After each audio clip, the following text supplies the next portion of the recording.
unified. Voters rejected Measure EE. Now the district needs a new way to cover the promises it made to teachers. LAUSD was counting on the measure to revitalize its schools and reduce class sizes. Apparently, voters weren't sold. The measure needed 2/3 majority to pass, but it didn't come close, getting only about 45%.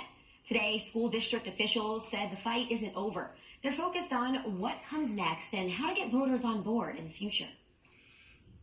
We'll continue to reduce the bureaucracy and make sure every nickel the taxpayers provide us with goes to schools. We're going to ask those in Sacramento to make it possible to raise money to hire a teacher in the same way we can build a school. We're going to continue to work with the governor and the legislature for additional funding for our schools. And we'll continue to inform the communities we serve about the need for additional funding.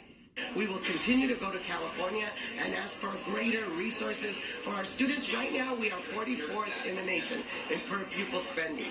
We will absolutely have to come back to the voters. We know the voters of Los Angeles have invested in building schools. They want to better understand how we will use dollars that we take from their family table and invest in our schools.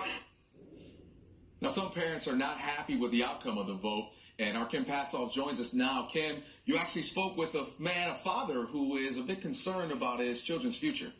Oh, it must be Damien.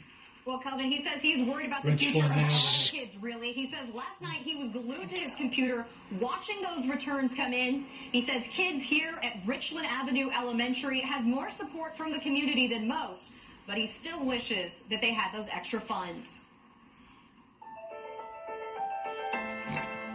As a parent of 2 kids in LAUSD, Damian Newton is frustrated. This was a gut punch. We really couldn't even get a majority to support funding for public education. As he waits for his son and daughter to be let out of school, he talks over the big news with other parents. The low voter turnout is the people that vote no on everything. Right.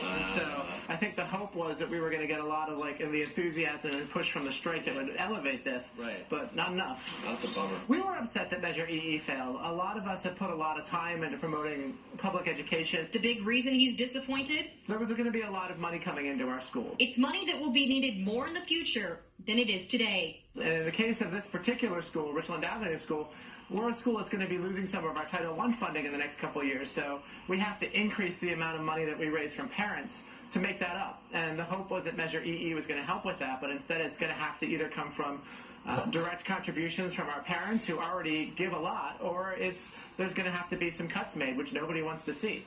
Voldemort and Wormtail have been talking. Still, he says his 2 kids, 9-year-old Sammy and 6-year-old Mary Lee, have it better than most. The reality is, though, is not every school has a booster fund that can raise 6 figures. I don't feel like it's the end of the world. Sony Lloyd, a history teacher at Venice High School, did want EE to pass, but is not surprised it didn't. It would get more support if it was written differently, if it wasn't taking money out of the pockets of working class Angelenos. But he doesn't think he'll see much of a difference in his classroom. I mean, this was more of a long-term thing.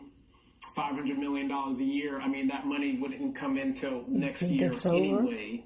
And we're going to be able to find that in other places. He thinks it will force the district to reevaluate their priorities, especially charter school funding.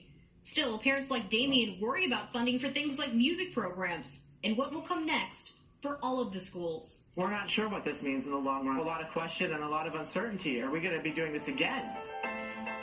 With his yellow... And the dad that I spoke with says that he thinks there was such a poor election result for Measure EE because of the time of year that it is. Tomorrow is actually the last day of school here at this elementary school. So he says that parents didn't have time to go knock on doors and talk to people about this measure. He says if it happened at a different time of year, he thinks it would have passed. Thanks so much, Kim. The district is not in immediate danger of running out of cash, but officials do and advocates do say that they're